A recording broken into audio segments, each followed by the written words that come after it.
Hello students, এসেছি educate channel তোমাদেরকে আবার স্বাগত। তোমাদের জন্য নিয়ে এলাম আমাদের উচ্চ মাধ্যমিকের মানিক বন্দ্যোপাধ্যায়ের লেখা কে বাঁচায় কে বাঁচে গল্পের বিষয়বস্তু আলোচনা। তোমাদের কে বাঁচায় কে বাঁচে গল্পের বিষয়বস্তু নিয়ে আলোচনা করব। তোমরা মন মন দিয়ে প্রথম থেকে শেষ পর্যন্ত শুনবে। অবশ্যই তোমাদের এখান থেকে যতই বড কোশ্চেন আসুক না কেন, সেই সমস্ত বড কোশ্চেনের উত্তর তোমরা করতে পারবে যদি ভালো করে বোঝো। অবশ্যই শুনবো ভালো করে, অবশ্যই বুঝতে পারবে। তো কে বাঁচায় কে বাঁচে গল্পটি একটি নিদারুণ দুর্ভিক্ষের সময়কার কাহিনী, যেটাই হচ্ছে বাস্তববোধ থেকে দূরে সরে গিয়ে শুধুমাত্র মিথ্যে আদর্শবাদকে আঁকড়ে থাকা এক বিকারগ্রস্ত মানুষের কাহিনী। যে কাহিনীর কেন্দ্রীয় চরিত্র হচ্ছে মৃত্যুঞ্জয়। যে মৃত্যুঞ্জয় এক অফিসে কাজ করত। তিনি কোনোদিন ফুটপাতে বিশেষ হাঁটেননি। ফুটপাতে তার হাঁটার প্রয়োজন হয় না। বাড়ি থেকে বেরিয়ে দু পা হেঁটেই উনি ট্রাম পান, আর ট্রামে চড়ে অফিসের দরজায় গিয়ে নামেন। তো এভাবে চলতে চলতে তিনি একদিন পথের মধ্যে অনাহারে মৃত্যু দেখে। তো তিনি এতদিন খবরের শুনেছিলেন, বাট আজ চোখে দেখেছে, তিনি নিজের চোখে দেখেছে। এই অনাহারে মৃত্যু দেখে কয়েক মিনিটের মধ্যে মৃত্যুঞ্জয়ের শরীর যেন অসুস্থ হয়ে যায়। মনে তার আঘাত পায়। তো মনে আঘাত পেলে মৃত্যুঞ্জয়ের শরীরে কী দেখা যায়? প্রতিক্রিয়া দেখা যায়। মানসিক যে বেদনাবোধ, তার সঙ্গে চলতে থাকে শারীরিক একটা কষ্টবোধ।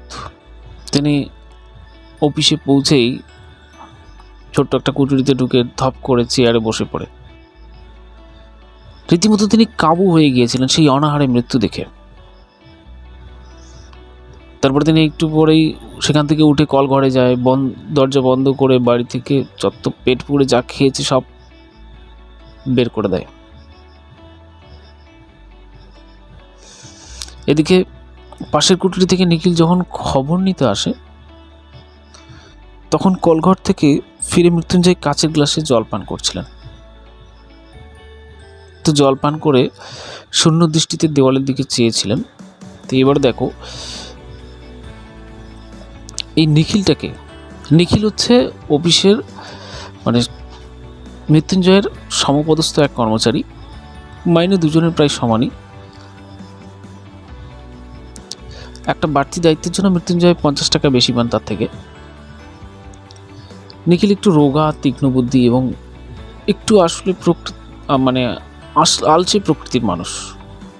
মৃত্যুঞ্জয় 2 বছর আগে বিয়ে করে 8 বছরে সে মোটে 2টি সন্তানের পিতা হয়েছে। তোমরা প্রথম থেকে শেষ পর্যন্ত গল্পটা পড়ে নেবে, কারণ হচ্ছে তোমাদের শর্ট কোশ্চেন এখান থেকে এইভাবে হবে। বাট আমি লাইন বাই লাইন সেভাবে বলছি না, যতটুকু পারছি লাইন বাই লাইন বলার চেষ্টা করছি। তবে পুরো গল্পের বিষয়বস্তু নিয়ে আমি বলবো। তো অবশ্যই প্রথম থেকে শেষ পর্যন্ত দেখো, ভিডিওটিকে লাইক করে দাও, বন্ধু বান্ধবদের মধ্যে শেয়ার করে দেবে। তো দেখো, এই যে নিখিল অন্য সকলের মতো মৃত্যুঞ্জয়কেও পছন্দ করে। তো হয়তো মৃদু একটা অবজ্ঞার সঙ্গে তাকে ভালোবাসে। মৃত্যুঞ্জয় শুধু নিরীহ, শান্ত, দরদি ভালো মানুষ বলে নয়, সৎ ও সরল বলেও নয়, মানব সভ্যতার সবচেয়ে প্রাচীন এবং সবচেয়ে পচা ঐতিহ্য আদর্শের কল্পনা তাপস বলে। মৃত্যুঞ্জয় কেমন? মৃত্যুঞ্জয় দুর্বল চিত্ত, ভাবপ্রবণ, আদর্শবাদী হলে কোনো কথা ছিল না। দুটো খোঁচা দিয়ে খেপিয়ে তুললেই তার মনের পুঞ্জ পুঞ্জ অন্ধকার যেন বেরিয়ে আসে। কিন্তু মৃত্যুঞ্জয়ের মানসিক যে ক্রিয়া প্রতিক্রিয়া, সেটা স্লুত বা নিস্তেজ নয়, কিন্তু শক্তির একটা উৎস আছে তার মধ্যে থেকে। তার কাছে নিখিলও মাঝে মাঝে কাবু হয়ে যায়।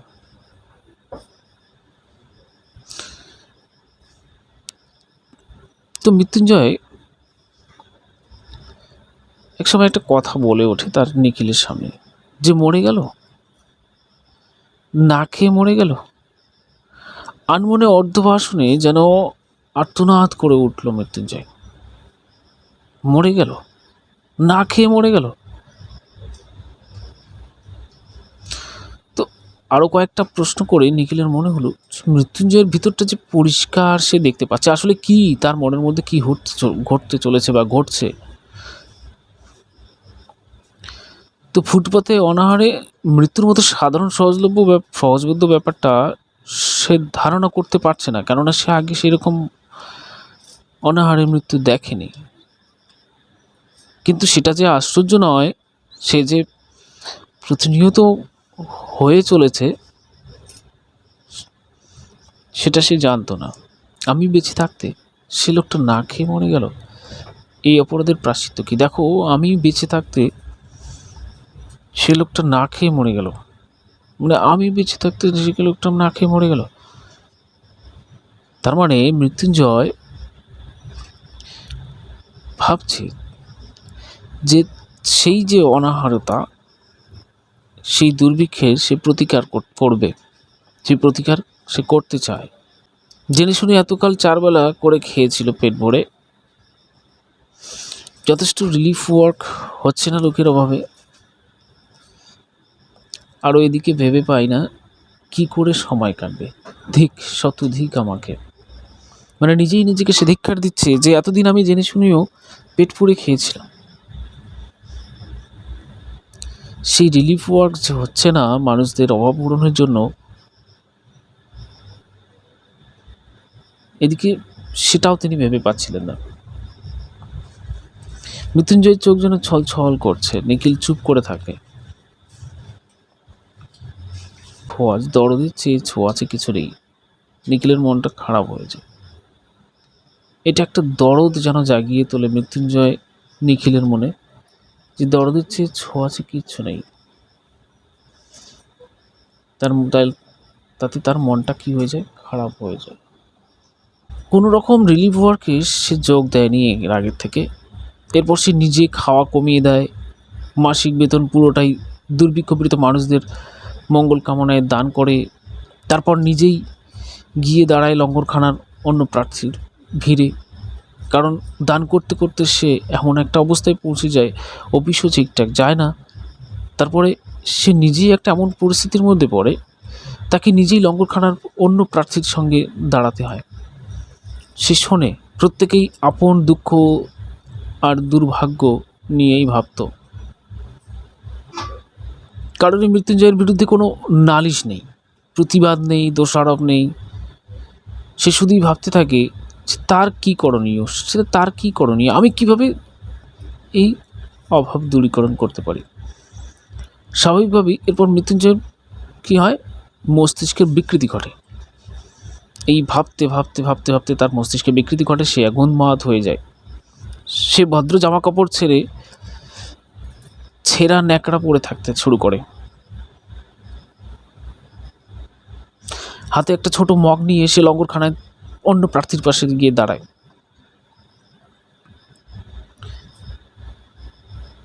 এখানে মৃত্যুঞ্জয়ের চিন্তার বিকৃতি অদ্ভুতভাবে ফুটিয়ে তুলেছেন মানিক বন্দ্যোপাধ্যায়। সে চিন্তা করতে করতে কিভাবে উন্মাদ হয়ে গেল, পাগল হয়ে গেল। তিনি দেখিয়েছেন প্রতিকারের আসল যে পথ, সে রিলিফের মাধ্যমে নয়। কাঙ্গালপনাও করে মুক্তি নেই। শুধু কাঙ্গালপনা করলেই তার মুক্তি হয় না। কেন মানুষকে দুর্ভিক্ষ প্রত্যক্ষ করতে হয়, কেন মানুষকে ফুটপাতে মরতে হয়, মানুষগুলো কেন দুর্ভিক্ষের মধ্যে পড়ে, এদের খাদ্যের অধিকার কারা ক্ষুণ্ণ করছে, সেদিকটা নজর দেওয়া উচিত। অন্যদিকে বাঁচানোর জন্য নিজেই মরে গেলে বাঁচার সঠিক পথ নির্দেশ দেবেটাকে? বাঁচাতে গিয়ে যদি আমরা নিজেরাই মরে যাই। এখানে মৃত্যুঞ্জয়ের অবস্থা সেটাই হয়েছে। সে দুর্ভিক্ষ কিভাবে নিবারণ করবে তার কথা ভাবতে ভাবতে সে নিজেই দুর্ভিক্ষের কবলে পড়ে যায় এবং উন্মাদ হয়ে যায়, মস্তিষ্ক বিকৃতি ঘটে তার। সভ্যতার চূড়ান্ত যে পথ, নিজে বাঁচবো আর অপরকেও বাঁচাবো, নিজে বাঁচবো অপরকেও বাঁচাবো, এতে কি হবে, আত্মবিশ্বাস বাড়বে, প্রতিবাদী কণ্ঠ জোরদার হবে। এই সময় এবং এই সমাজের কাছে যা কাঙ্ক্ষিত, এই গল্পে সেই ভাবনাই প্রকাশ করা হয়েছে। গল্পকার এখানে সেই কাঙ্ক্ষিত ভাবনাই প্রকাশ করেছে যে নিজে বাঁচব এবং অন্যকে বাঁচাবো। অন্যকে বাঁচাতেই নিজেকে নিঃশেষ করে দেওয়াটা ঠিক নয়।